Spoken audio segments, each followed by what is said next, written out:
La clase pasada hice una visión un poco simplificadora, pero bueno, dado el tiempo y todo, poniendo en relación la tradición psicoanalítica, sobre todo de Freud, con el humanismo y luego la existencialista, sobre todo de Heidegger y de Sartre, ¿ya? Eh, si no me engaña la memoria, creo que me faltó la parte de la teoría crítica, ¿ya? Creo que no la vimos, ¿no?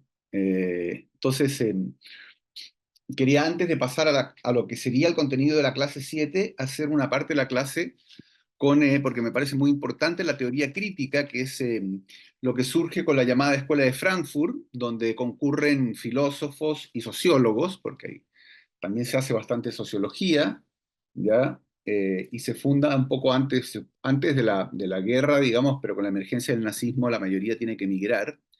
Los principales exponentes son Theodor Adorno, Herbert Marcuse, Max Horkheimer, está Eric Fromm por los costados, Walter Benjamin un poco así por los costados, a pesar de que tiene algo excéntrico, un poco Hannah Arendt, ¿ya?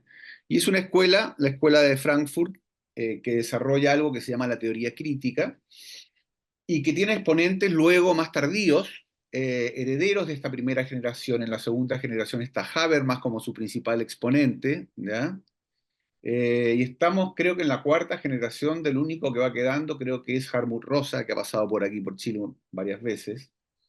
Pero yo me quiero concentrar en la teoría crítica, o sea, en la escuela de Frankfurt, que forja la teoría crítica, porque la teoría crítica sí tiene una vocación humanista, está animada por un humanismo, pero un humanismo claramente contemporáneo. Es decir, se reclama hija de las luces en ese sentido, ¿ya? Eh, Hija de la teoría de la alienación, es decir, es teoría crítica porque también hereda parte del marxismo, es decir, esta visión crítica de la sociedad capitalista, ya de la sociedad actual, de la racionalidad dominante, ¿m? Pero al mismo tiempo pone su ficha fuertemente en la razón como facultad, a partir de la cual hay que buscarle la vuelta, eso sí, ahora desde la teoría crítica, a partir de la cual se pueda construir una sociedad más democrática, se pueda construir una cultura más afín al desarrollo humano, ¿ya? Se puedan construir patrones de comunicación intersubjetiva en un plano más como de reciprocidad de derechos, ¿m?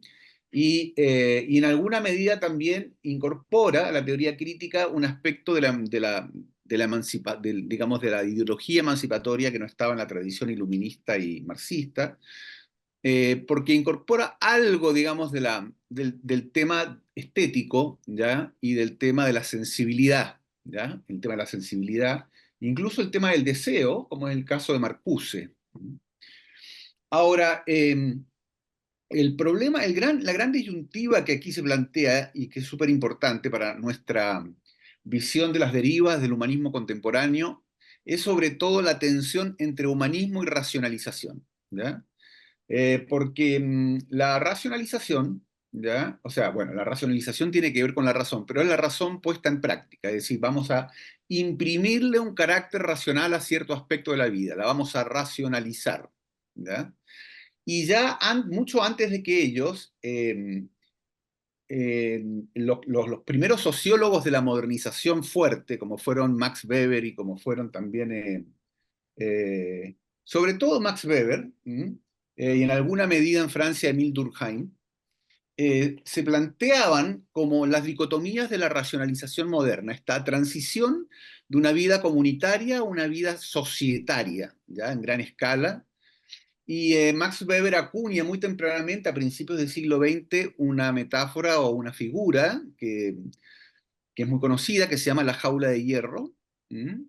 La jaula de hierro es básicamente la metáfora o la imagen para nominar la burocracia moderna, ¿ya?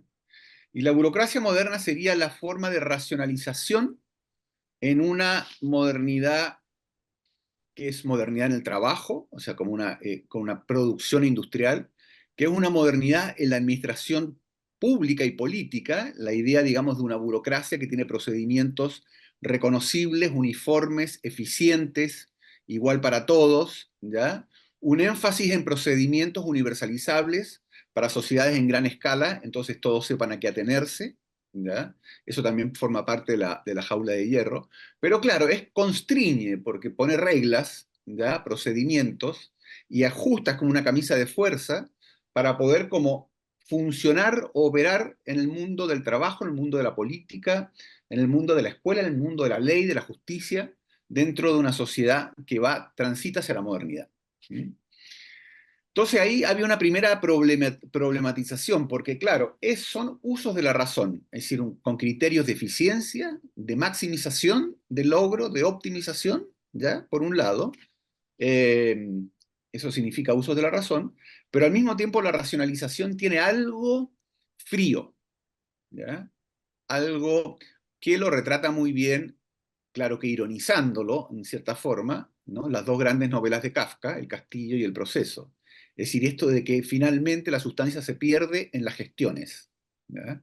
Y no se sabe finalmente quién, y no importa quién es dónde se sitúa, cuál es el locus del poder último, ¿ya? Pero en el caso de Kafka hay un total hermetismo en el procedimiento. La burocracia supone como explicitación de los procedimientos, ¿ya? Eh, y ya, digamos, en la teoría crítica había planteado este problema, ya este problema de los usos de la razón y cómo entran en tensión con el sujeto, con lo humano, ya precisamente, pero que también tienen que vérselas con el manejo de la complejidad de una sociedad moderna. ¿Mm? Y por lo tanto poner en movimiento formas de racionalización que permitan, como de alguna manera, eh, conjugar la diversidad de intereses, de comportamientos, de sujetos, en una cierta como homogenización de reglas y procedimientos. ¿Mm? Pero lo que más golpea sin duda en términos de formas de racionalización que chocan con el humanismo, a la teoría crítica y sobre todo a dos de sus grandes expositores de la primera generación, que son Max Horkheimer y Theodor Adorno, lo que más los golpea es sobre todo el fascismo y el nazismo, ¿ya? O sea, el fascismo italiano, primero de los años 20 y luego el nazismo de los años 30 y finalmente el holocausto, los campos de concentración. ¿Ya? Eh, Eso es lo que más los golpea porque, por un lado, digamos, uno puede decir de que es la emergencia de lo siniestro, ¿ya? Y por lo tanto, la traición a las luces de la razón, ¿no? Lo siniestro, lo oscuro, ¿m? La crueldad, el crimen, ¿no es cierto? El otro como un objeto a liquidar, ¿no? Hacerlo desaparecer, a torturar y hacerlo en masa además, pero no es lo siniestro desprovisto de razón, sino que es lo siniestro a lo cual se le aplican procedimientos de maximización, de racionalización, ¿ya? Para obtener sus logros. Y yo diría que el ejemplo más elocuente de esto es la reunión que tienen en un castillo en las afueras de Berlín, como los grandes jerarcas, digamos, del nacionalsocialismo, no me acuerdo en qué fecha es, pero cuando llegan a consensuar la política de eliminación total, ¿ya? De los judíos, de los enfermos deformes, es decir, se combina la eugenesia con el racismo, con todo. Y para consensuar, digamos, el criterio de aniquilación total, tienen que primero, ¿ya? Eh, ver si existe la posibilidad fáctica, ¿ya? A través del empleo o sea, del desarrollo de una capacidad instrumental, ¿m? Para poder eliminar una cantidad muy grande de gente en muy poco tiempo, ¿ya? O sea, esa es bueno, el delirio nazi, pero entra a tallar aquí el tema de cómo ser eficientes, ¿ya? Es decir, cómo racionalizar la muerte, cómo racionalizar, ¿ya? La destrucción del otro en masa. ¿M? Eh, la solución final es el nombre el nombre de esta tesis, ¿no? De la solución final, que es cuando llegan, cuando deciden convertir los campos de concentración en campos de aniquilación, ¿ya? Y Entonces ven qué es lo más eficiente y ahí es donde está toda la discusión sobre... Pero es una discusión que lo discuten como si estuvieran discutiendo cómo construir un puente, ¿ya? A ver, las cámaras de gas, pero son mejores las que van en camiones o las que establecemos ahí. ¿Cuál es el gas que mata más rápido a más gente? O sea, todo era muy como en ese sentido. Entonces, lo que golpea ya tremendamente, en, aparte de que es siniestro, digamos, lo que golpea es la frialdad para aplicar la razón, ¿m?, a fines que son absolutamente de deshumanización, inhumanos, ¿ya? Es decir, hasta dónde puede divorciarse, ¿ya?, el uso de la razón del humanismo, ¿no? Aquí llega a su extremo. Y esto es lo que, a lo que reaccionan Hannah Arendt, Theodor Adorno, Max Horkheimer, ¿ya? Y sale un libro justo al terminar la Segunda Guerra, ¿ya? De coautoría de Adorno y Horkheimer, que se llama La dialéctica del iluminismo o la dialéctica de la ilustración, según cómo se traduzca, ¿ya? En que lo que plantean es que el holocausto no es como una ausencia de la razón, ¿ya?, sino que es un uso de la razón. ¿Mm? Y que por lo tanto hay que refundar la ilustración de manera tal que no puedan hacerse esos usos. O sea, hay que agregarle algo, ¿ya?, a la razón. Porque liberada, digamos, librada al arbitrio de cualquiera que use esta facultad, los fines son ciegos, ¿ya? Como la inteligencia artificial un poco hoy día. Y entonces lanzan este proyecto de como que realmente nunca se consumó. El que lo trató de consumar más que nada fue Habermas, a través de una teoría de la comunicación, que sirvió también como una teoría de la construcción de consensos y grandes acuerdos, pero una generación después. Pero es esta idea eh, de que no basta, digamos, con garantizar de que estamos utilizando la facultad de la razón para orientar nuestros actos, sino que además hay que imprimirle valores éticos, ¿ya? Y no es solamente capacidad racionalizadora. Yo creo que ese es como el principal aporte ahí. O sea, que la dimensión ética es fundamental. Hay que juntar la ilustración con la ética, y en parte es la ética kantiana, en parte, ¿ya? Sobre todo en el caso de Habermas, pero una ética universalista, ¿ya?, válida para todos, eso es lo que ellos quieren. Pero además, en este libro, que es un libro que es una recopilación de artículos, porque el Dialéctica de la Ilustración, o sea, utilizan la palabra dialéctica, que la toman de Hegel sobre todo, en el sentido de la ilustración se vio negada por el holocausto, es como tesis y antítesis, ¿no? O sea, el holocausto vino a poner la razón no del lado del bien, sino la razón del lado del mal, en la otra trinchera, ¿ya? Y la dialéctica supone una superación de la antítesis, es decir, un estadio superior, ¿ya?, en la historia, que es como, tal como entendía Hegel y Marx la dialéctica. Y por eso es la necesidad de pensar un estadio superior de la razón. Eh, para prevenir, por supuesto, estos usos siniestros, tal como ellos lo tuvieron lo documentaron, ¿no? Los de la Escuela de Frankfurt. Ahora, como decía, el libro es un libro que tiene varios capítulos y es muy interesante porque hay otros capítulos que toman otros aspectos de la teoría crítica que también van a poner sobre la mesa elementos de discusión que van a durar mucho, ¿ya? Y yo creo pero que somos tributarios, digamos, de la primera piedra fundacional que ellos pusieron, ¿ya? Uno de ellos es el análisis crítico de la cultura de masas. Había muy poco de eso antes de ellos, ¿ya? La cultura de masas como una cultura de estandarización, de homogenización, de, de pérdida, de alguna manera, de reflexión crítica, ¿ya? Esto que Nietzsche llamaba, porque Nietzsche lo vio ya de antes, de alguna manera, la cultura del rebaño, ¿ya? Pero es la idea, digamos, de una cultura que va perdiendo cultura, ¿ya? Adorno, sobre todo, Teodoro Adorno, es un exquisito de la cultura, ¿ya? incluso al final al final terminó oponiéndose a los movimientos estudiantiles de los años 60 porque consideraba que eran insensibles ya a la alta cultura. Adorno quedó atrapado en una especie de aristocracia de la cultura, ¿ya? Y una especie como de rechazo visceral, como de urticaria con la cultura de masas. ¿Ya? Eh, pero bueno, el punto que ellos ponen ahí es el punto de hasta dónde esta idea de sociedad de masas, ¿ya? Es una idea o sea, o cultura de masas, ¿ya? Hasta dónde funciona con el humanismo, ¿ya? Si el humanismo supone, digamos,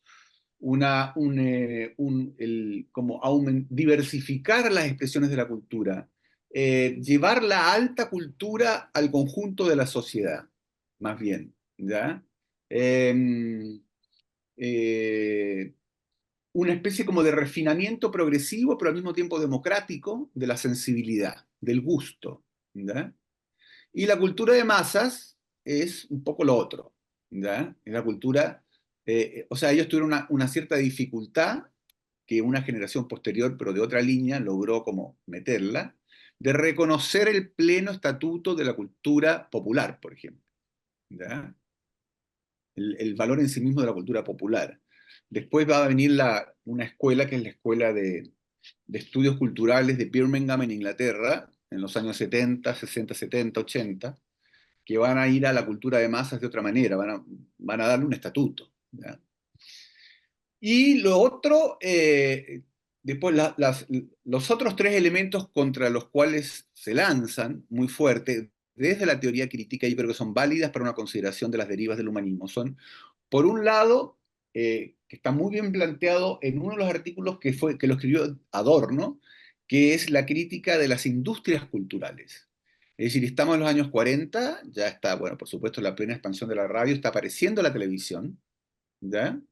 Y la sociedad del espectáculo se está consolidando muy fuertemente, ¿ya? Entonces, gran parte de la producción cultural se está mercantilizando, ¿ya? Las grandes editoras, la aparición de la televisión, el desarrollo muy fuerte ya de Hollywood, del cine, la gran industria cinematográfica para grandes públicos, ¿ya? Y lo que Adorno le complica con su aristocracia cultural, pero también que tiene cierta validez, es que qué le pasa a la cultura, ¿ya? Cuando se convierte en industria. ¿Mm? Es decir, cuando se convierte en algo donde lo principal es el consumo en gran escala, no los contenidos mismos. Entonces, ¿de qué manera? Porque una posibilidad de decir, bueno, aquí los contenidos culturales tienen la oportunidad, a través de la lógica industrial, de llegar a grandes públicos. Y uno diría que es una alianza virtuosa ya entre cultura e industria, o cultura y mercados. Pero Adorno lo ve más bien del otro lado, es decir, de qué manera la lógica de la industria, la lógica mercantil, ¿ya? Modifica los contenidos a fin de que sean de fácil digestión, ¿no? Y que gatillen como las cosas más, como el melodrama, por ejemplo, ya los sentimientos más básicos, ¿ya? O que alimenten la conformidad, que de alguna manera inhiban el sentido crítico, ¿ya? Y eso es lo que va a Adorno en las industrias culturales, ¿ya? Que tiene un efecto más bien narcotizante sobre la conciencia crítica, sobre la conciencia reflexiva, embobante, ¿ya? Porque precisamente es la idea, digamos, de un poco llenar la boca de papas fritas, ¿ya? Entonces, y que eso implica, ya desde el punto de vista del ideario del humanismo contemporáneo, una pérdida. Pero esta es una discusión que va a seguir hasta hoy, digamos, la discusión de cómo es la transacción entre las dos posibilidades, digamos, de la difusión de la cultura porque tiene una escala industrial o de la ¿cómo se diría? La imposición de una cultura mediocre, ¿ya? Por la lógica digamos, de la máquina moledora de la industria cultural. ¿Mm? Entonces está esa tensión entre las dos cosas. Que no está, porque uno no puede negar que se han hecho grandes películas, que se han escrito grandes libros y que han llegado a mucha gente, ¿no es cierto? Y lo mismo con la televisión. Claro, la televisión en realidad, si uno piensa en la televisión abierta sobre todo, ha devenido cada vez en algo, digamos, menos cultural, entre comillas, ¿no? Cualquier proyecto de canales culturales siempre fracasa, ¿no? Se impone la cosa como, bueno, la cosa de los matinales, ¿ya? O sea, la lógica del matinal, ¿m? Del chisme, de la copucha, de la farándula, en fin. Entonces, esa sería como la expresión que Adorno estaría acusando, ¿ya? Respecto a las industrias culturales. Otro elemento en que ellos van a enfatizar, pero que después lo va a enfatizar mucho más Herbert Marcuse, otro de los representantes de la Escuela de Frankfurt, es la crítica a la sociedad de consumo. ¿Mm? Es decir, la idea básica es la idea, digamos, de que, porque el capitalismo de alguna manera a fines de los 50 y principios de los 60 transita desde la idea de la sociedad de la producción a la idea de la sociedad del consumo, o de la idea de la sociedad del trabajo a la idea de la sociedad del consumo. ¿Ya? Ya en 1961-62, un famoso sociólogo norteamericano, ahora se me olvidó el nombre, escribió el libro Las contradicciones culturales del capitalismo, ¿ya? En que él decía que el problema con el capitalismo norteamericano, sobre todo, es que había crecido éticamente bajo la égida de la austeridad, ¿ya? La égida de la autocontención, una cosa más como puritana, ¿ya? Eh, y que el problema es que una lógica puritana era contraproducente cuando lo que requería el capitalismo para poder mantener tasas de crecimiento altas a partir de los años 50 y 60 era que todo el mundo saliera a comprar, ¿ya? Es decir, era generar una sociedad de consumo alimentada ahora por la publicidad, por la reducción de costos gracias a la producción en serie, ¿no es cierto? Por la movilidad social ascendente de la clase trabajadora, por empleos con mayores remuneraciones en el mundo desarrollado. Es decir, todo lo que pasó después de la segunda posguerra en Europa, pero ya venía pasando en Estados Unidos, que fue este crecimiento sostenido económico y este mejoramiento de los ingresos de la gente que antes tenía poco, este abaratamiento de ciertos bienes y la inducción a comprar. Entonces todo esto, bueno, genera esta sociedad de consumo que forma parte del metabolismo del capitalismo ya avanzado, ¿m? Y el consumo se convierte como en el locus de integración social, en aquello que une a la gente, ¿ya? En aquello además que le da sentido a la vida propia, más que el trabajo, ¿ya? Es decir, la gratificación es la gratificación mucho más por consumo, la educación es más bien instrumental, es un bien necesario para luego obtener mejores remuneraciones y trabajos de más alta calidad, ¿ya? Pero la gratificación, la autorrealización, empieza a ir mucho por el lado del consumo. Y lo que dicen los de la teoría crítica es, ojo con esto, ¿ya? Ojo con esto porque esto se convierte como en, primero que en la sociedad de consumo, sobre todo por efecto de la publicidad, pero no solo, hay mucha manipulación, ¿ya? Hay mucha manipulación de la gente se deja manipular, se deja como, sí, como para ellos desarrollan una cantidad de necesidades artificiales, ¿ya? Eh, que tienen que ver con lo que también llamaron la sociedad de la abundancia, ¿no? Llena de necesidades artificiales, donde consumen algo cuya utilidad o cuyo placer, digamos, se agota rápidamente, o sea, la idea, digamos, de que siempre tienen que estar saliendo a comprar algo nuevo o tenemos que estar saliendo a comprar cosas nuevas para poder mantener el mismo umbral de gratificación o de satisfacción, y que eso merma nuevamente, o sea, nuestra capacidad reflexiva frente a lo que estamos haciendo, nuestro espíritu crítico, nuestra, nuestra individualidad frente, digamos, a una cosa más de consumo de masas, ¿ya? Porque todavía es un consumo muy, muy de masas, no tan diferenciado. Eh, y la crítica de la teoría crítica o de la Escuela de Frankfurt es que la sociedad de consumo básicamente lleva la alienación que había visto Marx, ¿no? Que la alienación del sujeto, del ser humano, mucho del campo del trabajo al campo del consumo, ¿ya? Y además como que de alguna manera convierta a los trabajadores y las trabajadoras no ya en un potencial transformador, en un actor de la transformación, sino un actor que se incorpora a la lógica del conformismo, ¿ya? A la lógica del conformismo en el consumo. De la casa con la lavadora, con la cocina moderna, es decir, todo ese imaginario de la familia feliz del suburbio de la ciudad norteamericana, ¿ya? Que en alguna medida también, por supuesto, afecta a Europa, pero sobre todo los países, por eso, los países desarrollados. ¿Mm? La otra gran crítica que formula la teoría crítica o la Escuela de Frankfurt ahí es la crítica de la razón instrumental. ¿Ya? Horkheimer tiene un libro que se llama Crítica de la razón instrumental. La razón instrumental no es que sea mala en sí misma, es decir, hay una parte de la razón que tiene que ver con la capacidad para juntar medios y fines de las maneras más óptimas posibles, ¿no? Max Weber había hecho una distinción más bien entre razón formal y razón de fines. La razón de fines tenía que ver con aquello que nos planteamos como valores, ¿ya? Y como finalidad última de las cosas. Y la razón formal tiene que ver con los medios que construimos, que deducimos, que inducimos para alcanzar esos fines o para plasmar esos valores, ¿ya?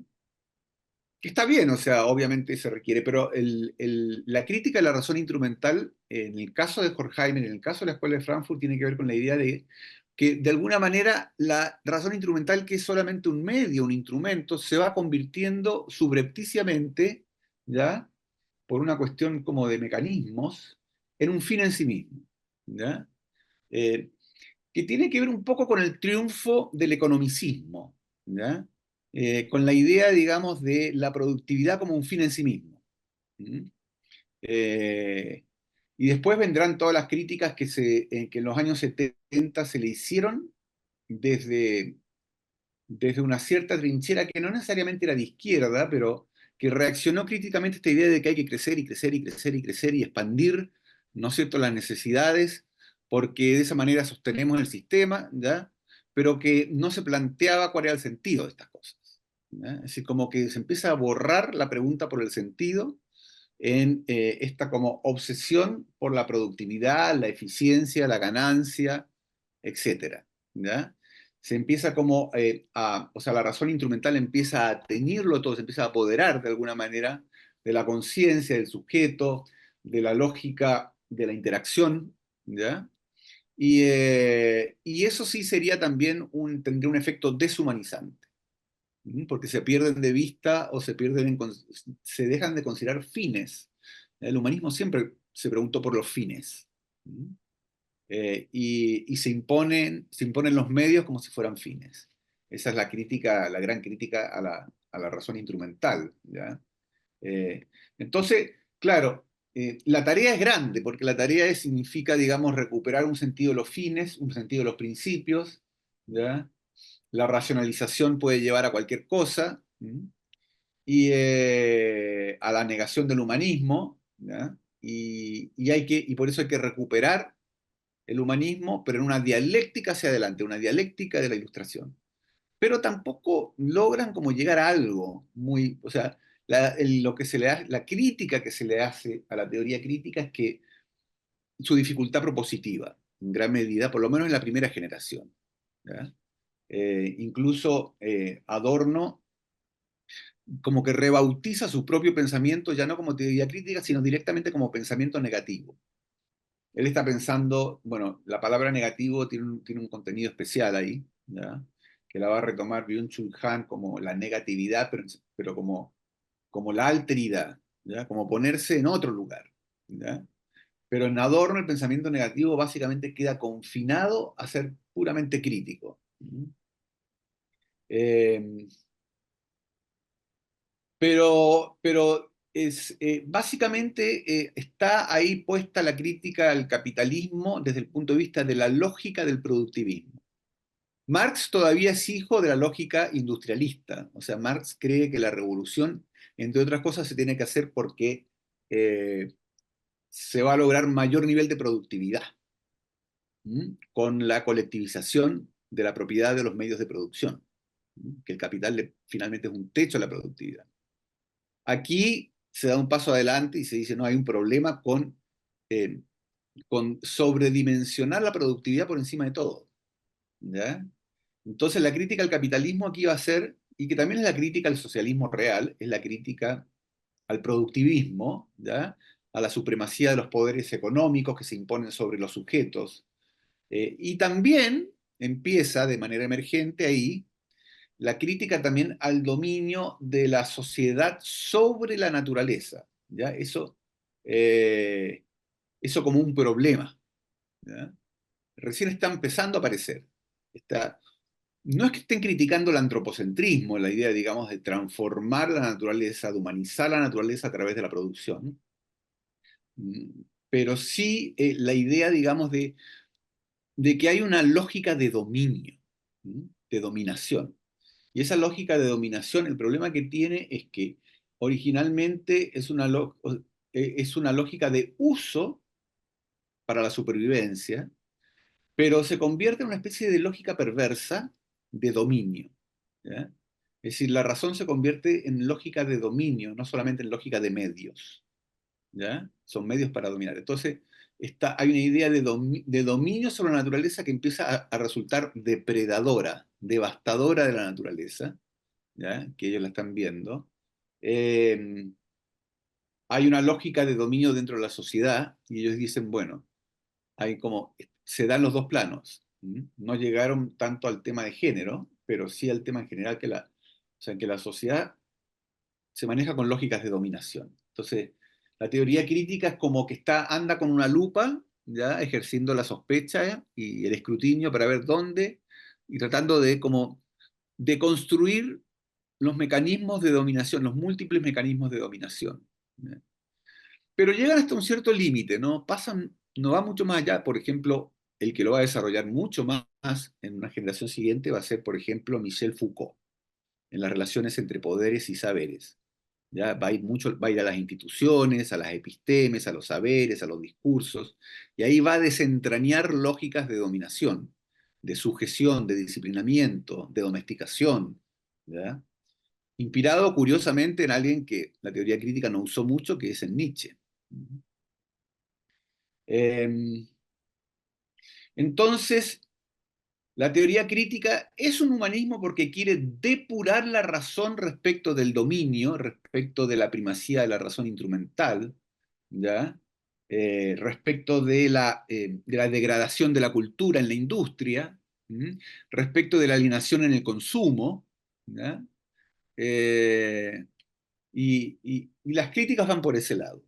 Y después, junto a ellos, pero dando un paso más adelante, está Herbert Marcuse, que yo diría que fue el más taquillero incluso, o sea, aquel que leyó más gente, digamos, porque además Marcuse al final escribía un poco más claro. La teoría crítica siempre tuvo la mala fama de ser muy críptica en sus libros, digamos, de muy difícil comprensión. Anímense, por ejemplo, a leer la teoría estética de Adorno. A ver, yo no la he podido leer, ¿ya? Confieso, o la he leído hasta cierto punto nomás. ¿Mm? O la dialéctica negativa, en fin. No tanto el libro este de la dialéctica de la ilustración, pero en Marcuse, si bien Marcuse todavía es difícil en libros clásicos de él como Eros y Civilización y El hombre unidimensional, libros más de los 50. Sin embargo, después ya en libros más nuevos, donde Marcuse se convierte en un referente de los movimientos estudiantiles de los 60, ¿ya? Y un referente de mayo del 68 también, se convierte de alguna manera en un intelectual un poco más político y más en las calles también, sin dejar de ser un profesor de la Universidad de San Diego en California, ¿ya? Donde enseñó hasta el final. Creo que enseñó hasta el final. Pero lo interesante es que, claro, Marcuse tiene varios conceptos que son interesantes, que le agregan cuento a esto, ¿ya? Eh, porque él lo que dice es que él es amigo, o sea, él estudió bien en el psicoanálisis también, ¿ya? Y se plantea este tema, no solo el tema, digamos, del socialismo, ¿ya? Y ir más allá de la sociedad de consumo, ir más allá del capitalismo, se plantea también el tema de cómo ir más allá de la represión del deseo. ¿Mm? y los años 60 son años de liberación del deseo, en cierta forma, ¿ya? En cierta forma son de liberación del deseo, pero él acuña un término muy controversial o muy controvertido en ese momento, ¿ya? Que ya lo había adelantado un poco en Eros y Civilización, pero que es el término, bueno, no se entiende mucho cuando se dice tal cual, el término de desublimación represiva, ¿ya? Porque para Freud básicamente el deseo se reprime sublimándolo. Es decir, en lugar de yo mantener vivo y consciente mi deseo, mi pulsión original, va al inconsciente, reprimida, y lo que sale es una transfiguración del deseo, que se le llama sublimación, y en lugar de ser el deseo brutal, ¿ya? Es la gratificación cultural, la gratificación de hacer arte, o la gratificación de hacer sociedad, ¿ya? La gratificación de estar en la civilización, ¿ya? O sea, una producción cultural, una producción, incluso producción en el trabajo, a través del cual yo sublimo una pulsión brutal, digamos que si solamente que nos quedáramos en esa primera pulsión no habría civilización. Bueno, Marcuse dice de que lo que ha ocurrido, sobre todo en los años 50, pero más en los 60, cuando ya entra como una cierta idea de liberación sexual, ¿ya? Y liberación del deseo, es una desublimación, vamos a desublimar, es decir, vamos a retrotraernos a el deseo directo, ¿ya? Y darle más libertad, más espacio a ese deseo que la sociedad victoriana primero había reprimido mucho y después todos los residuos del puritanismo.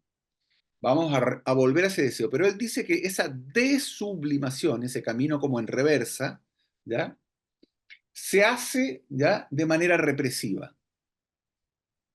Es largo de explicar, pero claro, él a lo que va sobre todo es a la idea, digamos, de que se convierte en una sociedad que rescata el hedonismo, el capitalismo tardío, ¿ya? A partir de los años 60, sobre todo del siglo pasado, rescata el hedonismo, lo vuelve a poner ahí, ¿ya? Sale del puritanismo, pero rescata el hedonismo, pero lo hace funcional a una sociedad de consumo, ¿ya? Por eso habla de una desublimación represiva, porque lo que queda no es realmente el deseo, el eros, sino que queda, digamos, un eros ahora reprimido por otro lado, reprimido por una pseudo satisfacción del placer a través del consumo. ¿Ya? Eh, pero, pero también habría que preguntarse qué habría entendido él por una desublimación no represiva, qué habría significado. ¿Verdad? Él lo ve más porque igual hay algo de sublimación en lo que Marcuse propone, porque Marcuse finalmente lo que propone es juntar los grandes saltos de productividad, ¿ya? Con una vocación de bienestar público de la gente, pero también con un gran salto de la sensibilidad, ¿ya? De la sensibilidad. Él habla incluso de instintos de vida, como volver a los instintos de vida, del aleros, sobre todo. Es decir, ¿qué significa? La pregunta que se hace Marcuse es cómo erotizar la sociedad, pero en el sentido amplio de la palabra eros, de pulsión de vida, de instinto de vida. ¿Ya? ¿Cómo erotizar la sociedad? Cuando lo que hemos arrastrado también es la marca de la dominación, la marca de la represión, la marca de los siniestros, la marca de la instrumentalización, del dominio, etc. ¿No? Entonces, que Marcuse los ve más bien como una deserotización, ¿ya? Como que el eros queda ahí como consumido o apocado, ya puesto a un lado.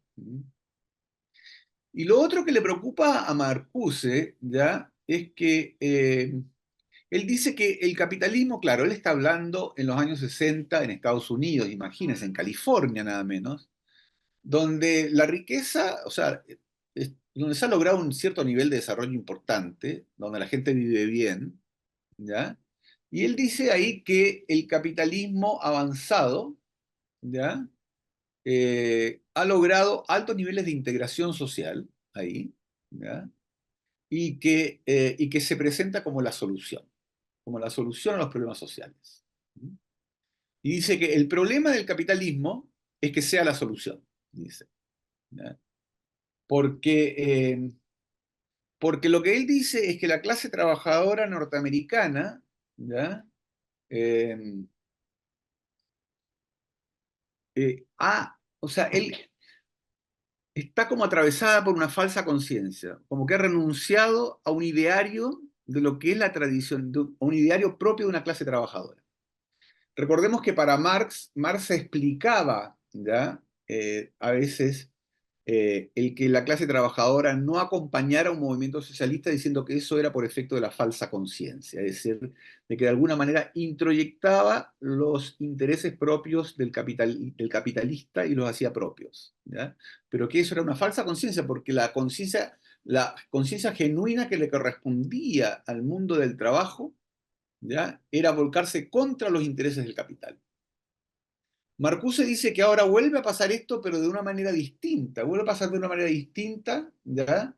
Porque la clase trabajadora ha entrado a un espacio, a un espacio de confort propio, ¿ya?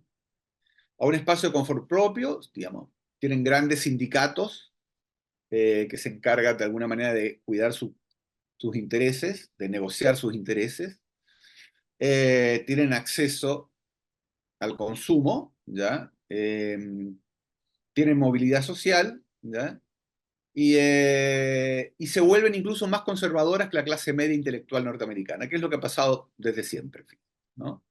Que en Estados Unidos hay una clase media intelectual con cierta capacidad crítica y que vota a los demócratas y gran parte, digamos, de la clase trabajadora del mundo como del mundo del profundo, digamos, ¿ya?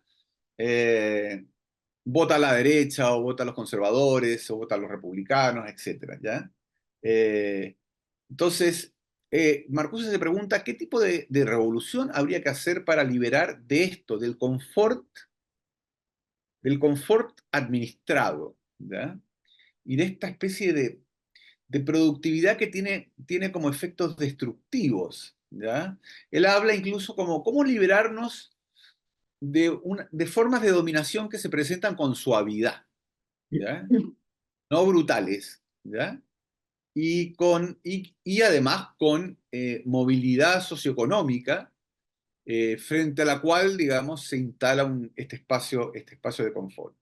Eh, y ahí, digamos, trata como de recoger lo que se mueve dentro de la contracultura de los años 60, la contracultura en el arte, la contracultura en la poesía, la contracultura en la música, todos los movimientos estudiantiles, es decir, ese espíritu de una cultura contestataria juvenil de los años 60, ¿ya? Que quiere, a lo mejor sin intelectualizarlo demasiado, o a veces sí también, quiere ayornar el humanismo, ¿ya?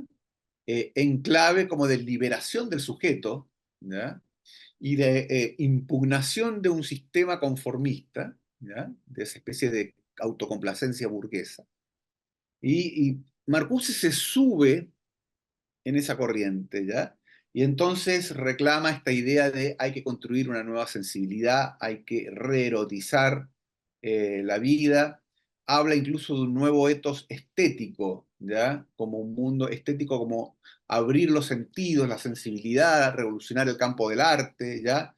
Como que ahora, y que todavía hay algunos que lo plantean desde la producción estética, ¿no? Se trata de revolucionar la forma de sentir, la forma de valorar, la forma de comunicarse, la forma de mirar, y que esos son los reales cambios que nos pueden llevar como más allá del conformismo capitalista. ¿Mm? Esa es un poco la idea que subyace. Y y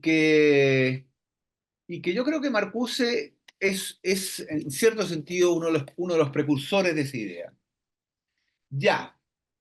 eh, Eso es lo que quería como eh, plantear respecto a la teoría crítica, ya que me quedó colgando de la clase pasada. Me he extendido un poco, pero bueno, no es grave. Vamos a ir hacia el fin de siglo, ¿ya? Hacia el fin del siglo XX. Lo que nos queda ahora es fin del siglo XX y bueno, después ya la próxima clase, principio del siglo XXI. apuntar hacia fines del siglo XX, ¿ya? Porque hemos agarrado el siglo XX por varios lados, en las tres últimas clases, y a fines del siglo XX tenemos, yo diría, una serie de derrumbes finiseculares. Finiseculares y también finimilenares, porque es fin de milenio, ¿ya? De derrumbes finiseculares, que alteran radicalmente el campo de juego, las reglas del juego. Uno se resume en la caída del muro de Berlín y el fin de las utopías, ¿ya? No vamos a entrar en las razones por las cuales se derrumba, por las cuales cae el muro, ¿ya? Tanto económicas como políticas y culturales, hay muchas, pero que tienen que ver con la marcha expansiva de la globalización también, ¿sí? Y de la democracia y de los valores de la libertad, pero también tiene que ver con la ineficiencia de las economías planificadas y centralizadas, cuando entra ya la economía de la información y entra el capitalismo financiero, etcétera, en fin. O sea, hay razones políticas, hay razones culturales y hay razones económicas. Pero cae el muro, ¿ya? Y se empieza a hablar rápidamente del fin de las utopías. Uno dice, paz, qué raro, ¿no? Qué raro porque si alguien, o algunos de los que tenemos más años, vimos en vivo y en directo casi, ese momento épico en que empezaban a echar abajo el muro y partían los primeros, primero tímidamente y después desaforadamente, ¿no es cierto? Gente de Alemania Oriental se encontraba con las de Alemania, los que estaban esperando al otro lado y se abrazaban. Y era muy curioso porque era una especie de momento épico, así poético, ¿ya? Pero lo que estaba ocurriendo era que no era la épica de la revolución, era la épica de poder salir del cerco, ¿ya? De la orbe soviética y reencontrarse con el mundo libre, ¿ya? Entonces, uno diría, pero ¿cómo? Fin de las utopías, ¿ya? Claro, fin de las utopías porque la utopía se asoció muy fuertemente siempre, ¿ya? A la construcción de una sociedad socialista. ¿Ya? También ha habido utopías comunitaristas o comunitarias que partieron en distintos momentos de la historia, de la historia moderna. ¿Ya? Hubo un socialismo utópico antes de Marx, donde se hacían por ejemplo, Fourier que hacía comunidades que se llamaban faransterios. Eh, Hubo un mundo comunitario desde el lado de algunas religiones y hubo todo el espíritu comunitario que renació con los grupos de base en los años 60, pero la utopía siempre supuso en la modernidad una especie como de coronación de la historia, ¿ya? Ese momento de la historia en que las cosas se revolucionaban sistémicamente, ¿ya? Para llegar a un orden colectivo, ¿ya? Gobernado por la razón en el mejor sentido, se suponía, ¿m? Para poder como conciliar la productividad, el bienestar y la libertad, ¿ya?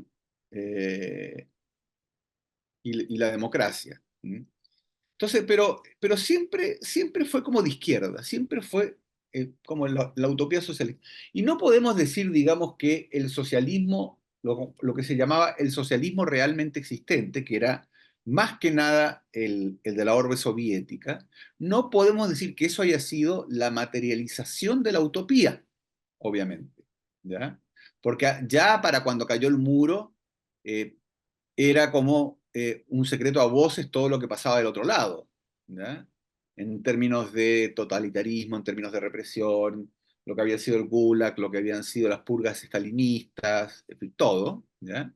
Como también ya era un secreto a voces que la revolución cultural china de los años 60 no había sido un intento de darle una impronta cultural a la revolución, sino que había sido un eufemismo, ¿ya?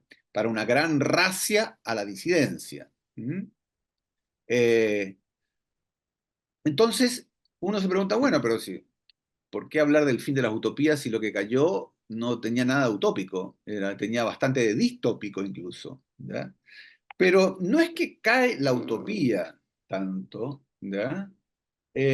Sino, y eso lo ve muy bien otro pensador más nuevo, que es Mark Fisher, ¿ya? Sino que cae, de alguna manera, como se derrumba tan estrepitosamente el socialismo y se derrumba en cadena, ¿no? Eh, lo que cae más bien es la posibilidad de utopizar, ¿ya? Es decir, como del socialismo, como queda medio reducido a cenizas en ese momento, por lo menos, ¿ya? Se impone la idea, que también llega Fukuyama con su famoso artículo sobre el fin de la historia, ¿ya? Que se promueve muchísimo, pero se impone la idea de que la historia ha llegado a su fin porque se ha impuesto a nivel global un modelo único, ¿ya? Que ya en los 80 la Margaret Thatcher lo había planteado antes de la caída del muro como esto es lo único que se puede hacer, ¿ya? O sea, como diciendo, lo mío es realismo, no es capitalismo, ¿ya? O sea, de que utopizar siempre conducía a desastres, ¿ya? O a modelos en los cuales terminábamos bajo la dominación, ¿ya? De un grupo o de alguien o de un Estado, ¿ya? Represivo, porque la utopía suponía una especie como de obsesión mórbida por racionalizar, ¿ya? O sea, de nuevo la racionalización, pero una racionalización represiva, ¿ya? Eh, y cuando Fukuyama publica El fin de la historia, a fines de los 80, y lo que dice, bueno, hemos llegado no al mundo ideal, pero hemos llegado al fin de la historia porque se ha impuesto un modelo liberal. Él no es partidario, digamos, del capitalismo financiero duro, él es partidario de un liberalismo amable, entre comillas, ¿ya? Pero básicamente un liberalismo, o sea, mercado y democracia, ¿ya? Y que ahora lo que se trata es cómo expandir hacia aquellas regiones del mundo que todavía están muy rezagadas, o donde todavía perseveran ciertos nacionalismos duros, o fundamentalismos religiosos, o etcétera, cómo expandir esto que de todas maneras tiene que expandirse, ¿ya? Que es el orden liberal democrático, democracia y mercado, ¿ya?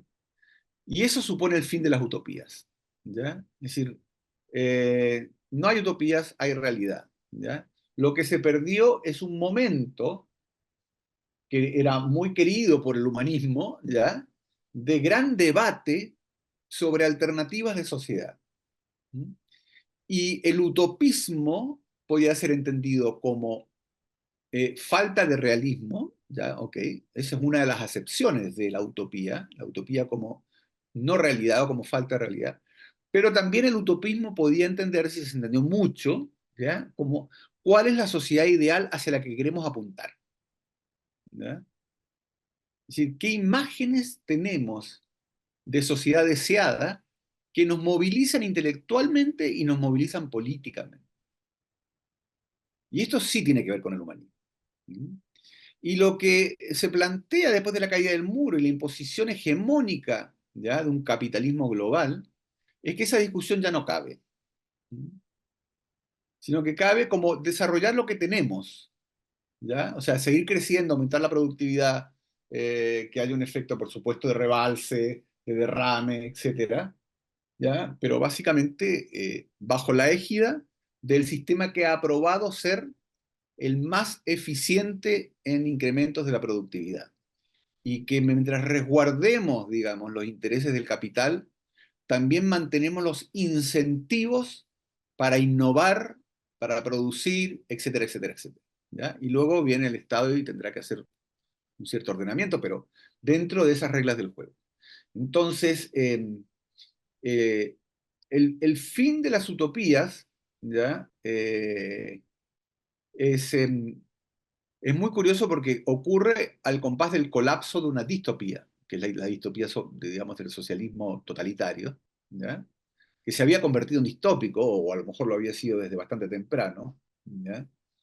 Y la pregunta es, ¿qué queda del humanismo en términos de proyecto, en términos de aspiración colectiva, en términos de direccionalidad a la historia, ¿ya? Cuando es tan hegemónica, tan dominante, ¿ya? Tan dominante un modelo de sociedad. Entonces, de repente, claro, aparecen modelos y van cayendo de a uno, se van como derrumbando. O sea, ya, ok, primero cae toda la órbita soviética, pero ya a fines de los 70 China se había convertido en un híbrido entre capitalismo y comunismo con sus reformas, ¿ya? Eh, y hoy día, ¿no es cierto?, un país altamente competitivo que lo que busca es conquistar mercados globales, sobre todo, ¿ya? Y introducir mecanismos de mercado, claramente. Es decir, no sabemos cómo llamar ese sistema, pero no es un sistema de gobierno autoritario, pero no es un sistema, no es una utopía socialista, ¿ya? O países que, claro, que se hicieron como Vietnam, o que siguieron un poco el modelo, ese modelo, y después, que sé, Nicaragua, que se convirtió un poco en cualquier cosa, ya que era como, en algún momento había una gran expectativa con la revolución sandinista, ¿no?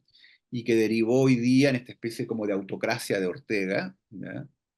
De Venezuela no voy a hablar, ¿ya? El caso cubano, digamos, sigue siendo, bueno, el caso de una especie de bastión, pero muy empobrecido, digamos, con un sacrificio humano tremendo. ¿Mm? Eh, y no hay mucho más, ¿ya? Como eh, para romper esa tremenda hegemonía. Que la hegemonía no significa que sea igual en todos lados, ¿ya? No es lo mismo un gobierno que otro, o sea, el modelo tiene sus matices, ¿ya? Pero es muy difícil, eh, y pese a los intentos, muy difícil como construir algo realmente alternativo. ¿Mm? Es decir, por momentos hay movimientos sociales que proponen otras racionalidades, pero no llegan a sumar como para construir un modelo de sociedad distinto. Entonces la idea es esa un poco, ¿ya? La idea es que eh, es un poco el fin de la utopía, entendiendo la utopía también como la posibilidad de autorrealización del sujeto en un orden colectivo y planificado, ¿ya? Y lo que invade como ánimo, ¿ya? Es como, tiene dos connotaciones como bien contrarias. Una cierta exaltación posmoderna, por llamarlo de alguna manera, de la gran libertad individual, ¿ya? O sea, un individualismo que se solaza, ¿ya?, en la posibilidad de cada uno ser singular, ¿ya? Esta especie de gestión del yo en el plano de tanto, digamos, en el plano de la competencia como en el plano de la felicidad personal.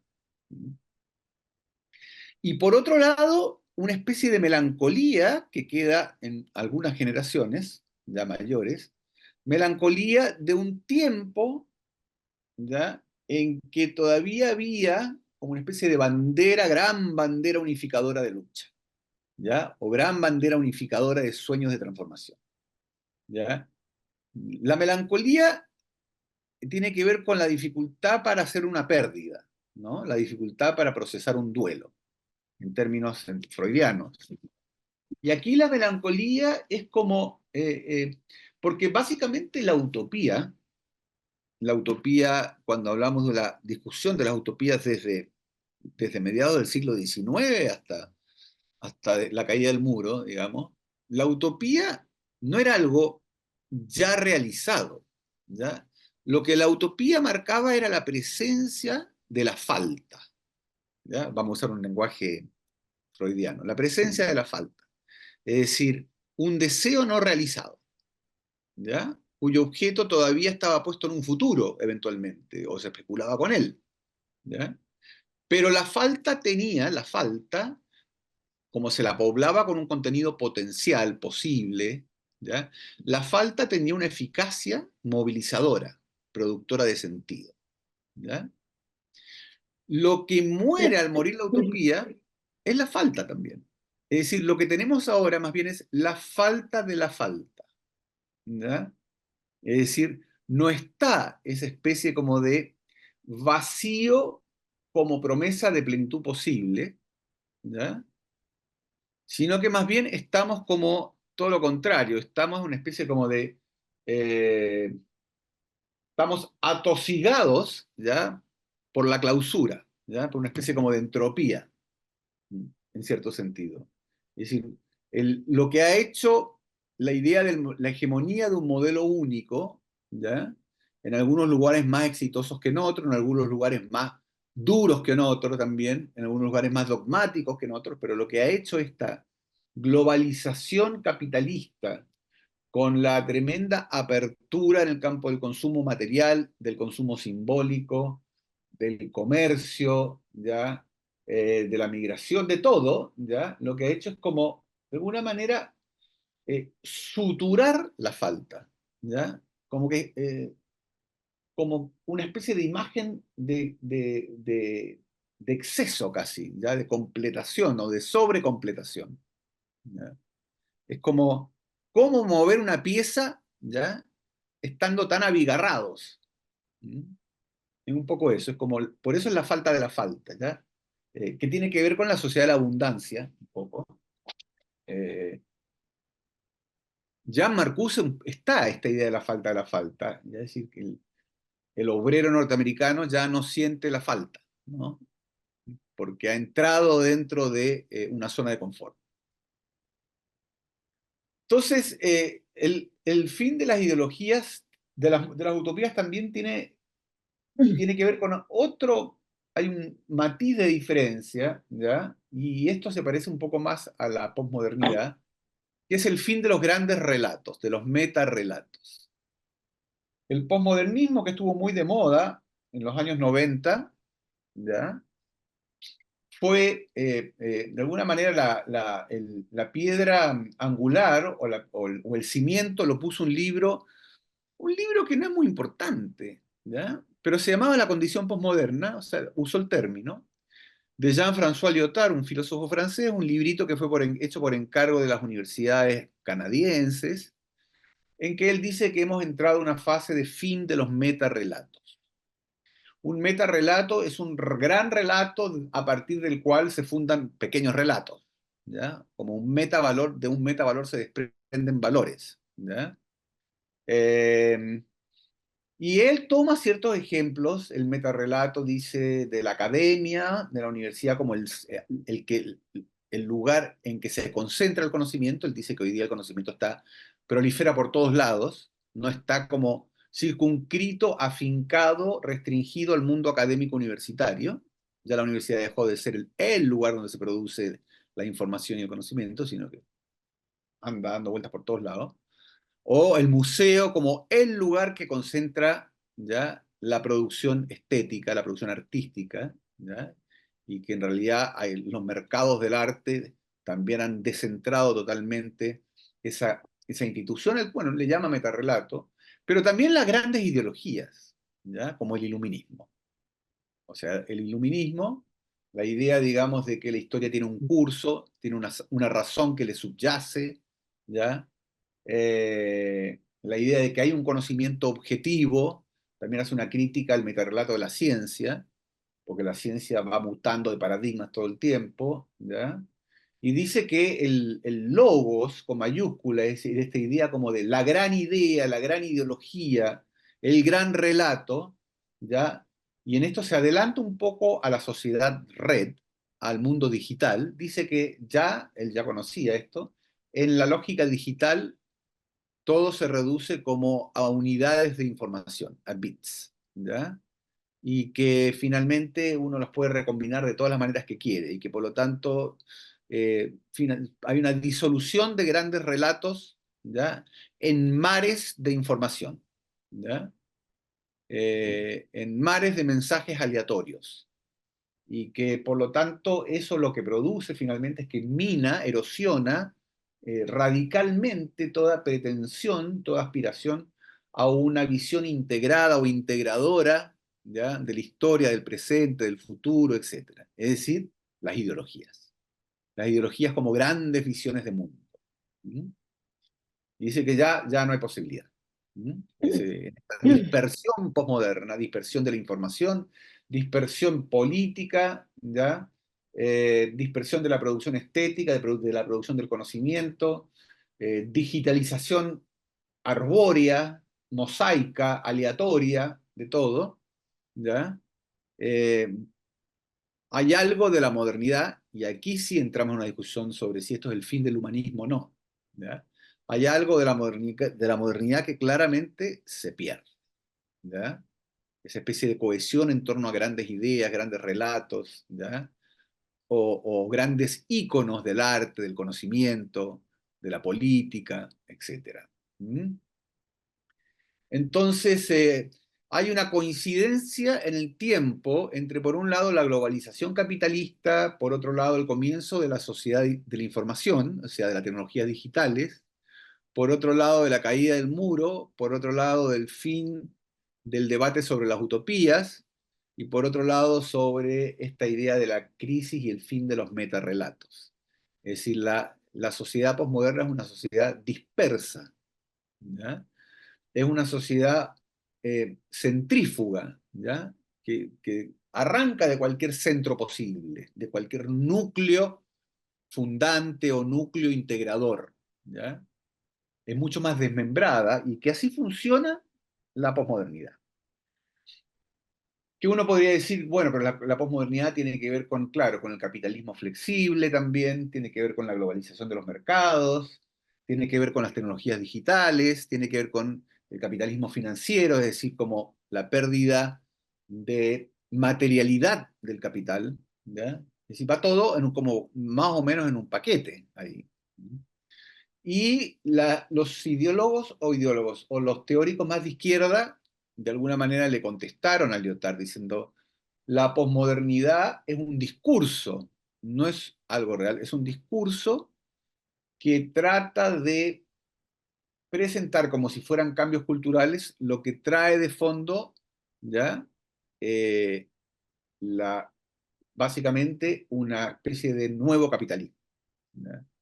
Un capitalismo un capitalismo informatizado, un capitalismo financiero, ¿ya? Un capitalismo globalizado, un capitalismo con una división internacional del trabajo, de externalización del trabajo hacia otros lados, ¿ya? De mercados abiertos. Y claro, todo esto produce al mismo tiempo, efectivamente, un efecto centrífugo, ¿ya? Eh, las grandes riquezas que empiezan a hacerse están en el mundo financiero y después están en el mundo de las redes, ¿ya? De las plataformas. Pero que es un mundo que no tiene un locus. No es como decir, bueno, puede ser que en Silicon Valley, ¿no? La gente como se concentra más bien en la inteligencia que las produce, pero digamos, pero las plataformas no tienen un lugar, ¿ya? O sea, el capitalismo de redes es un capitalismo completamente descentrado. Lo mismo que el capitalismo financiero. O sea, la empresa deja de ser una empresa cuyo poder de decisión y propiedad está en manos de alguien. Es una sociedad de acciones y de accionistas que se van moviendo, ¿cierto? Y comprando y vendiendo por todos lados. Eh, entonces, todo esto eh, concurre en un mundo bastante nuevo, ¿ya? Donde la modernidad entendida como un proyecto ilustrado, ¿ya? Como diciendo, bueno, una razón unificante que nos pone a todos en una especie de comunicación en base, digamos, a visiones de mundo compartidas, en base a proyectos colectivos, en base a la incorporación progresiva del conocimiento en aras de una sociedad mejor. Todo eso como que pierde, pierde arraigo, ¿ya? Pierde arraigo, pierde agarre, ¿no? Y lo que empieza a emerger es un sujeto mucho más fragmentado, ¿ya? Y cuando digo un sujeto fragmentado, lo digo en tres sentidos distintos, ¿ya? Porque en la modernidad, en el racionalismo cartesiano, en el iluminismo del siglo XVIII, en las visiones de las grandes ideologías, ¿ya? El sujeto es un sujeto, de alguna manera, que tiene una unidad interna, ¿ya? Que tiene una unidad interna, la unidad interna, el yo racional, ¿ya? O que se identifica plenamente con una ideología, en fin, o que tiene una continuidad vital a lo largo de la vida. Y la fragmentación del sujeto, que interpela críticamente el humanismo en los hechos, ¿ya? Tiene tres aspectos por lo menos. Uno es la idea que la desarrolla mucho Anthony Giddens en los años 90, sobre reflexividad, self-identity, o sea, identidad del yo, ¿ya? Que es la idea de proliferación de identidades dentro de un mismo sujeto. Es decir, que nos empezamos a manejar en distintos ámbitos y en esos distintos ámbitos mostramos caras distintas. Este sujeto ya no es un único sujeto, ¿ya? En un ámbito estable, sino que hay una diversificación de la vida de cada uno, ¿ya? En ámbitos de interlocución distintos, ¿ya? Soy uno en calidad de consumidor, soy otro en calidad de trabajador, pero también soy otro, digamos, porque formo parte de una tribu urbana, ¿ya? Pero cuando vuelvo a mi casa y estoy en mi familia, soy otro. En fin, le podemos poner, soy otro, digamos, cuando me tengo que despojar de todo sentimiento para hacer un negocio. Eh, y entonces la fragmentación alude a la fragmentación interna del sujeto porque se autodiversifica frente a un mundo cada vez más plural, ¿ya? O sea, tiene que como que tener un repertorio de estrategias, como casi si fuera un juego de máscaras, ¿ya? Un repertorio de estrategias diversas frente a un mundo diversificado. Pero la fragmentación tiene que ver también con la discontinuidad a lo largo del tiempo, ¿ya? Es decir, como ya no hay un trabajo estable para toda la vida. Entonces, lo que me integraba a mí internamente era una cierta estabilidad o durabilidad, ¿ya? Como una familia a lo largo de toda la vida, un trabajo a lo largo de toda la vida, más o menos un espacio, me podía cambiar de casa, pero básicamente permanecía en mi país, ¿ya? Para toda la vida, valores estables para toda la vida, y todo eso se convierte en algo muy dinámico y muy discontinuo. Entonces el sujeto se fragmenta porque tiene que ir cambiando, ¿ya? Va cambiando de trabajo, o reconstituye una otra familia, o los valores a los cuales adscribía, o los conocimientos y capacidades con las cuales se las batía, quedan obsoletos y tiene que recapacitarse en otras destrezas, ¿ya? Eh, entonces es un sujeto, por un lado, fragmentado sincrónicamente y por otro lado, fragmentado diacrónicamente. O un sujeto fragmentado en un mismo momento, porque navega en varios mundos, ¿ya? Y fragmentado a lo largo del tiempo porque tiene que ir cambiando, ¿ya? O porque va cambiando. Porque así es la hipermodernidad, ¿ya? Es la aceleración del tiempo que lleva como a cambios permanentes y obliga a adaptaciones incesantes y por lo tanto es un sujeto que si mira para atrás como su vida, como es difícil decir, he sido el mismo a lo largo de toda mi vida, ¿verdad?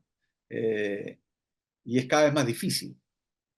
Y por otro lado es un sujeto fragmentado, la tercera acepción, diría yo, del sujeto fragmentado, porque le cuesta mucho, le resulta mucho más difícil eh, identificarse, ¿ya? Con, eh, con grandes eh, proyectos colectivos, ¿ya? Esta cosa del fin de las ideologías. O sea, no es que no haya proyectos colectivos, claro que sigue habiéndolos, ¿ya? Pero más restringidos, más grupales, más tribales, más comunitarios, más locales, más espasmódicos a veces, ya bajo las formas de revueltas y no de proyectos. Y entonces surge mucho más como lo que se llaman los particularismos, la lógica de las identidades, no la lógica de las ideologías, ¿ya? Es decir, de grupos definidos o por, bueno, está bien, por género, por sexo, por sexualidad, por etnia, por raza, por religión, por iglesia, por nación, por región, ¿ya? Por generación, por gustos, eh, y, eh, y esta especie como de lógica identitaria, que agarra mucho más vuelo, por supuesto, en estos últimos años, sobre todo, ¿no? Pero ya empieza a darse, cuando caen las ideologías, surgen las identidades. Las primeras identidades que se manifiestan brutalmente son las religiosas, las fundamentalistas. ¿Mm? Eh, y las nacionalistas. Es decir, después de la caída del muro, la guerra de Sarajevo, ¿ya? Identidades nacionalistas. Y luego Al Qaeda, ¿no es cierto? Y el atentado a las Torres Gemelas.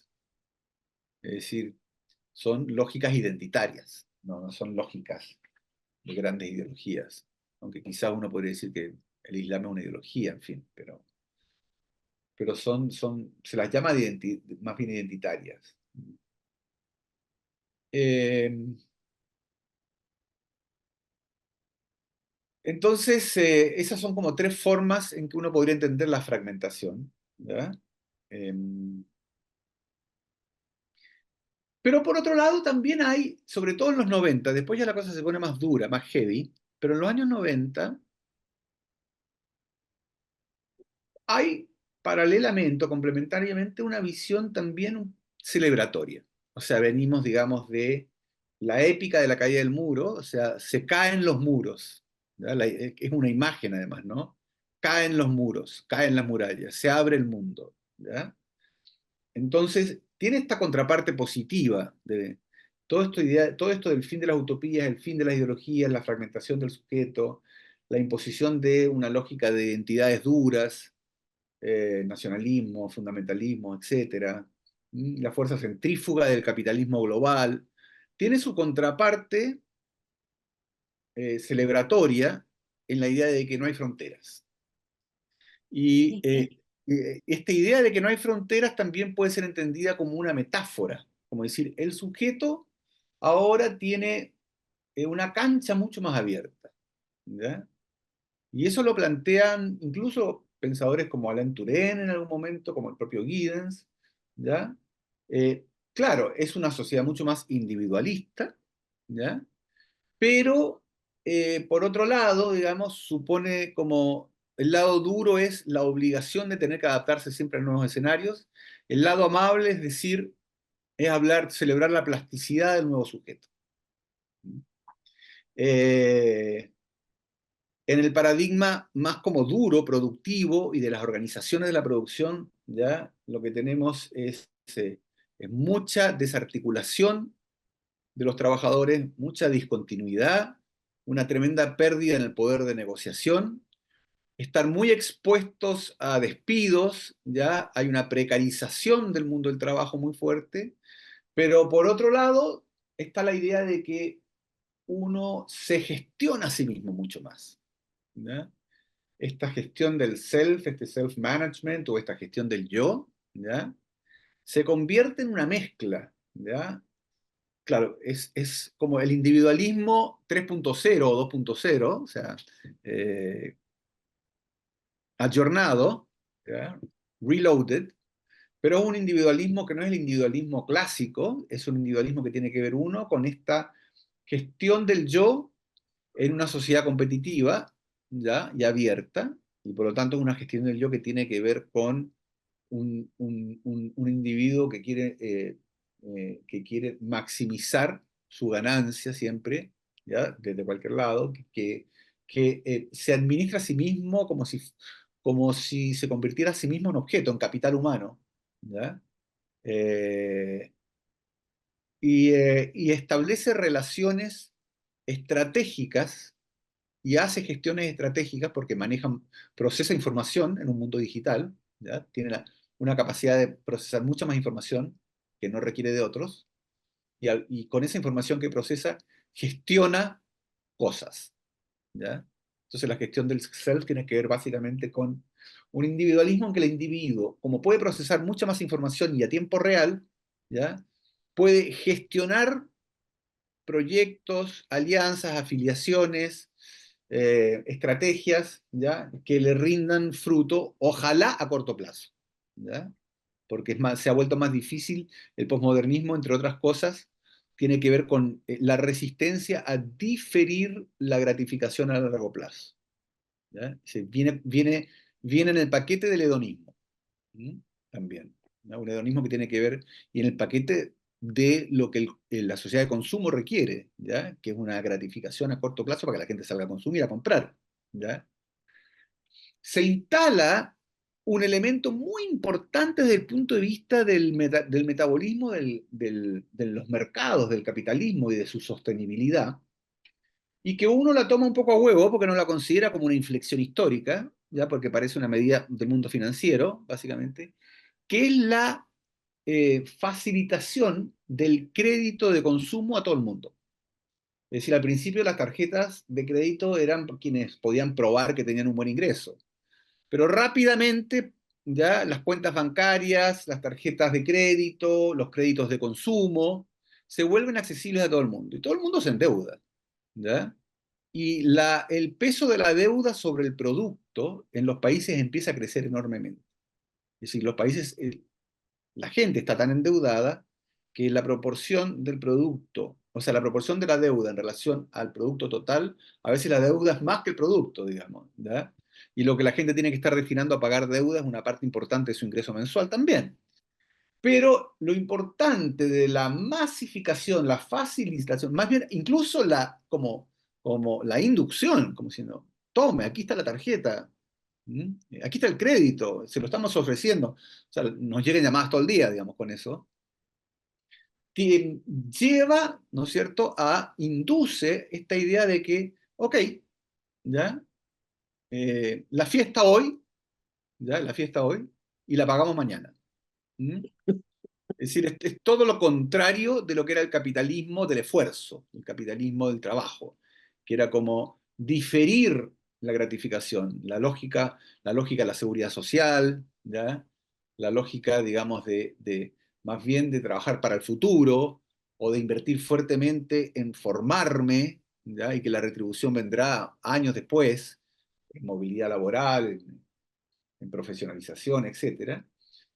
El crédito de consumo, eh, como algo que penetra y va, por supuesto, acompañado de la publicidad muy fuertemente, ¿no? Pero que hacen una especie como de pack ahí, a lo que lleva es a invertir la lógica temporal, ¿ya? Y esto es central a la posmodernidad, ¿no? La lógica temporal, que en lugar de nos esforzamos hoy para disfrutar mañana, es disfrutemos hoy y mañana tendremos que esforzarnos para devolver, ¿no es cierto?, los costos de la fiesta. Entonces, es tan claro. Por supuesto que el crédito de consumo y las tarjetas tienen sus bondades, porque la gente accede a bienes y servicios a los que nunca pudo acceder. Y no está mal, ¿ya? Qué sé yo, partiendo por el ícono del consumo, que es el automóvil, ¿ya? Que, o sea, una gran clase no rica accede al automóvil, ¿ya? Incluso los cuasi pobres tienen auto, ¿m? Con unos costos asociados espantosos en términos de contaminación, en términos de caos urbano, en términos de, o sea, de distorsiones de todo tipo, pero bueno, el crédito de consumo hace posible acceder a bienes y servicios a los cuales solo podían acceder una clase alta, digamos, o los privilegiados. Entonces tiene algo de democratizante, hay que reconocerlo. Pero tiene esto otro, ¿ya? Que es una inducción de una cultura de la inmediatez, de una cultura de la gratificación inmediata, ¿ya? Y una irresponsabilidad, por supuesto, en el endeudamiento. ¿Mm? Con familias que no sé, antes, bueno, ahora no tanto, pero que se iban todos en estos grandes paquetes de viajes, ¿ya? Al extranjero y que después, bueno, el viaje volvían, al poco tiempo el viaje ya era cosa del pasado, pero durante 3 años tenían que seguir pagándolo, ¿ya? Eh, Ay, entonces, sí. entonces y eso además produce también frustración, disconformidad, porque en los sectores con menos recursos, ¿ya? El peso de la deuda, cuando se empieza a imponer sobre los ingresos mensuales, ¿no es cierto?, implica también bajas en la calidad de vida, restricciones muy fuertes.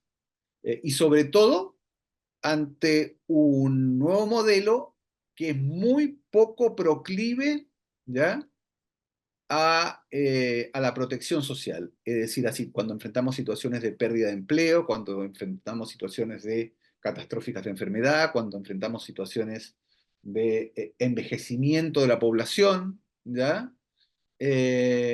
Lo hacemos en un momento histórico de capitalismo fuerte, duro, flexible, pero con un sistema de protección social débil, ¿ya? Sobre todo en nuestros países, ¿ya? Los países bienestaristas con estado de bienestar fuerte son otro cuento, ¿ya? Pero allí, así como hay crédito fácil, hay impuestos muy altos también, ¿ya? Entonces es una transaca. Eh, pero ahí estamos entonces, estamos en esta situación, ¿ya? Que es una situación que por otro lado el individualismo tiene que ver con la gestión del yo en términos de agente, de capital humano, de agente económico, de agente productivo, y la gestión del yo también como el sujeto que busca esa felicidad. ¿Ya? Hay un retorno del ideal de felicidad, e incluso mucha gente deja de hablar de bienestar y habla más de felicidad. Vuelve la literatura sobre la felicidad incluso. ¿Ya? Vienen las encuestas de cuán feliz es la gente, ¿ya? En todos lados. Y, eh, y los años 90 ya los años 90 tienen eso, tienen esa parte como seductora.